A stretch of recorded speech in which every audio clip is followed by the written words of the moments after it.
Hi friends, welcome back to our channel. 8ാം ക്ലാസ്സിലെ കേരള പാഠാവലിയിലെ ഓണം എക്സാമുമായി ബന്ധപ്പെട്ടുകൊണ്ടുള്ള കുറച്ച് ഇമ്പോർട്ടൻ്റ് ആയിട്ടുള്ള ക്വസ്റ്റ്യൻസും അവയുടെ ആൻസേഴ്സുമാണ് നമ്മൾ ഈ വീഡിയോയിലൂടെ നോക്കാൻ പോകുന്നത്. അപ്പോൾ ഓൾറെഡി നമ്മൾ ക്വസ്റ്റ്യൻ പേപ്പർ അനലൈസ് ചെയ്തിട്ട് അപ്ലോഡ് ചെയ്തിട്ടുണ്ട്. അപ്പോൾ ആവശ്യമായിട്ടുള്ള കൂട്ടുകാർ തീർച്ചയായിട്ടും പോയി കാണാം. അപ്പോൾ നമുക്ക് കുറച്ച് ഇമ്പോർട്ടൻ്റ് ആയിട്ടുള്ള പ്രവർത്തനങ്ങൾ നോക്കാം. പ്രവർത്തനം 1, അമ്മമ്മ കഥാപാത്ര നിരൂപണമാണ്. അമ്മമ്മ എന്ന പാഠഭാഗത്തിലെ അമ്മമ്മയെ കുറിച്ചിട്ടുള്ള കഥാപാത്ര നിരൂപണമാണ് ആദ്യം നമ്മൾ നോക്കുന്നത്. അപ്പോൾ നമുക്കത് എങ്ങനെ എഴുതാം? വാർദ്ധക്യം ഒരു രണ്ടാം ഭാഗമാണെന്നാണ് പൊതുവെ പറയാറ്. ജീവിതത്തിന്റെ ഭാരങ്ങളൊക്കെ ഇറക്കി വെച്ച് മക്കളോടും കൊച്ചുമക്കളോടും ഒപ്പം സന്തോഷത്തോടെ വിശ്രമ ജീവിതം നയിക്കേണ്ടുന്ന കാലം. പക്ഷേ അത്തരം ഒരു ജീവിതം ലഭിക്കാത്ത ഒരാളാണ് അമ്മമ്മ. അമ്മമ്മയാണ് ഈ കഥയിലെ കേന്ദ്ര കഥാപാത്രം. ദാരിദ്ര്യവും ദുരിതവും നിറഞ്ഞതാണ് അവരുടെ ജീവിതം. നഗ്നമായ കാതുകൾ, സൂര്യകിരണങ്ങൾ, നിറങ്ങളൊക്കെ കവർന്നു കൊണ്ടുപോയ ഒരേ ഒരു സാരി, ചെരുപ്പില്ലാതെ വിണ്ടു പൊട്ടിയ അമ്മമ്മയുടെ പാദങ്ങൾ എന്നിവ അവരുടെ ദൈന്യത വരച്ചു കാണിക്കുന്നു. അമ്മ നഷ്ടപ്പെട്ട 3 കുട്ടികളുടെ സംരക്ഷണ ചുമതല അവർക്കാണ്. വിധവയായ അവർ 3 പേരെയും കുട്ടികളെയും വളർത്താൻ കഠിനമായി അധ്വാനിക്കുന്നു. എല്ലാ ബുദ്ധിമുട്ടുകളും അവരുടെ മുഖത്ത് നിന്നും നമുക്ക് വായിച്ച് അറിയാം. അപ്പോൾ ഇങ്ങനെയാണ് നമുക്ക് അമ്മമ്മയെ കുറിച്ചിട്ട് എഴുതാൻ കഴിയുന്നത്. അമ്മമ്മയുടെ രൂപത്തെ കുറിച്ചിട്ട് പറയാം, അമ്മമ്മയുടെ അവസ്ഥയെ കുറിച്ചിട്ട് പറയാം. അതുപോലെ തന്നെ ഇനി നിങ്ങൾക്ക് ഇതിപ്പോൾ ഒരു 4 മാർക്കിനൊക്കെ ആണെങ്കിൽ ഇത്ര എഴുതിയാൽ മതി. 6 മാർക്കിനൊക്കെ ചോദിക്കുകയാണെങ്കിൽ നിങ്ങൾ 1.5 പുറമൊക്കെ എഴുതണം. അപ്പോൾ നിങ്ങൾക്ക് അമ്മമ്മയുടെ അവസ്ഥയെ കുറിച്ചിട്ട് പറയാം, അവർക്ക് കുട്ടികളോടുള്ള മനോഭാവത്തെ കുറിച്ചിട്ട് പറയാം. അതുപോലെ തന്നെ നിങ്ങൾക്ക് അമ്മമ്മയിൽ എന്താണ് ഇഷ്ടമായത് എന്നും കൂടെ നിങ്ങൾക്ക് എഴുതാവുന്നതാണ്. ഓക്കെ, ഇനി അടുത്ത പ്രവർത്തനം നോക്കൂ. പ്രവർത്തനം 2, മലയാളിയുടെ ഓണസങ്കല്പം പ്രതികരണ കുറിപ്പാണ്. അപ്പോൾ നമുക്ക് പ്രതികരണ കുറിപ്പ്, അതുപോലെ തന്നെ നിങ്ങളുടെ അനുഭവങ്ങൾ എഴുതാൻ, കഥാപാത്ര നിരൂപണം, വിശകലന കുറിപ്പ്, താരതമ്യ കുറിപ്പ്, ഇതൊക്കെയാണ് സാധാരണ നമ്മുടെ മലയാളം എക്സാമിന് വരാറുള്ളത്. അപ്പോൾ മലയാളിയുടെ ഓണസങ്കല്പത്തെ കുറിച്ചിട്ടാണ്. നടിയിലും വിളവെടുപ്പും ആയി ബന്ധപ്പെട്ടതായിരുന്നു കേരളത്തിലെ ആഘോഷങ്ങളും ഉത്സവങ്ങളും എല്ലാം. മലയാളികളുടെ ദേശീയ ഉത്സവമായ ഓണവും കാർഷിക വൃത്തിയുമായി ബന്ധപ്പെട്ടിരിക്കുന്നു. തോരാത്ത മഴയും പട്ടിണിയുമായി മലയാളികൾക്ക് പേടി സ്വപ്നമാണ് കർക്കിടക മാസം. കയ്യിലുള്ളതെല്ലാം കൃഷിക്കായി കർഷകർ ചെലവഴിക്കും. പൊന്നിൻ ചിങ്ങത്തിന്റെ പിറവിയും സ്വപ്നം കണ്ട് ഈശ്വര വിചാരത്തിലും ഇലക്കറി ഭക്ഷണത്തിലും മുഴുകി നാളുകൾ കഴിയും.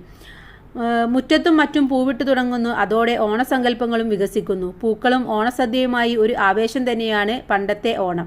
അപ്പോൾ ഇതല്ലെങ്കിൽ നിങ്ങൾക്ക് പണ്ടത്തെ ഓണവും ഇന്നത്തെ ഓൺലൈൻ ഓണവും തമ്മിലുള്ള ഒരു താരതമ്യ കുറിപ്പ് നിങ്ങൾക്ക് വരാം. അപ്പോൾ ഇത്തരത്തിൽ പണ്ടത്തെ ഓണത്തെ കുറിച്ചിട്ട് എഴുതാം. ഇന്നത്തെ ഓണമാണെങ്കിൽ എന്താണ്, സദ്യ ആയിക്കോട്ടെ, പൂക്കളമായിക്കോട്ടെ, എല്ലാം ഓൺലൈനായി വാങ്ങിക്കുകയും അതുപോലെ തന്നെ ഓൺലൈനിൽ മാത്രം ഒതുങ്ങിക്കൂടുകയും ഒരു അവസ്ഥയാണ് ഇന്നത്തെ ഓണം എന്ന് പറയുന്നത്.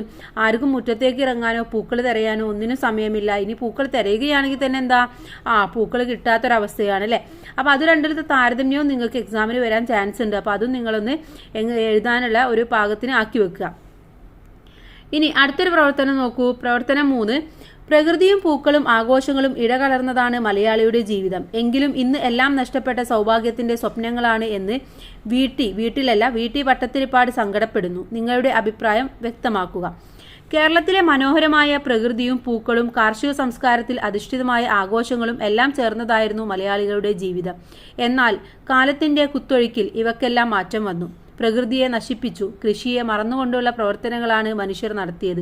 അതിൻ്റെയെല്ലാം ഫലമായി നമ്മുടെ നാടിൻ്റെ സംസ്കാരവും സൗന്ദര്യവും എല്ലാം നഷ്ടപ്പെടാൻ തുടങ്ങി. എന്നാൽ പ്രകൃതിയെയും കൃഷിയെയും മറന്നുകൊണ്ടുള്ള പ്രവർത്തനങ്ങൾ തങ്ങൾക്ക് തന്നെ ദോഷമായി തീരുമെന്ന് മലയാളി തിരിച്ചറിഞ്ഞിരിക്കുന്നു. നമ്മുടെ നാടിൻ്റെ നഷ്ടപ്പെട്ടു പോയ സംസ്കാരവും ആഘോഷങ്ങളും എല്ലാം തിരിച്ചുപിടിക്കാനുള്ള ശ്രമങ്ങൾ നാടിൻ്റെ പല ഭാഗത്തും നടക്കുന്നുണ്ട്.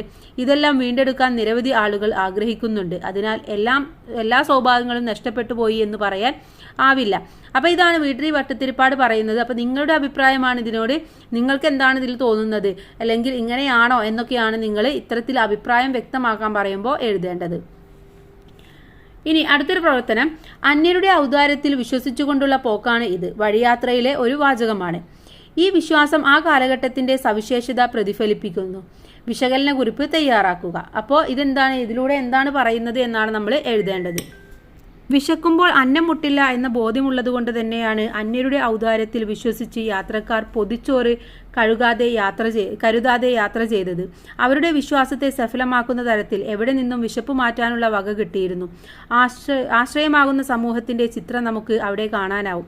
ഇത് കാലഘട്ടത്തിന്റെ സവിശേഷതയായിരുന്നു. മാത്രമല്ല, എല്ലാത്തിനെയും സ്വന്തമായി കാണുന്നതുകൊണ്ട് വേണ്ടതെന്തും ചോദിച്ചു വാങ്ങാൻ അവർ മടി കാണിച്ചില്ല. വിശപ്പ് മാറ്റുന്നത് അന്തസ്സായി കണ്ട് സമൂഹമായിരുന്നു അന്നുണ്ടായിരുന്നത്. അപ്പോൾ ഇങ്ങനെയാണ്, ഇതൊക്കെ ഇമ്പോർട്ടൻ്റ് ആയിട്ടുള്ള കുറച്ച് ക്വസ്റ്റ്യൻസ് ആണ് നമ്മൾ തിരഞ്ഞെടുത്തിട്ട് എഴുതിയിട്ടുള്ളത്. അപ്പോൾ ഇത്തരത്തിൽ ഇമ്പോർട്ടൻ്റ് ആയിട്ടുള്ള ക്വസ്റ്റ്യൻസ് നമ്മൾ ക്വസ്റ്റ്യൻ പേപ്പർ ഡിസ്കസ് ചെയ്തതിലും പറഞ്ഞിട്ടുണ്ടായിരുന്നു. അപ്പോൾ കൂട്ടുകാർ ആ വീഡിയോസും കൂടെ കാണുക. എല്ലാവർക്കും നല്ല മാർക്ക് തന്നെ സ്കോർ ചെയ്യാൻ കഴിയട്ടെ. Thanks for watching.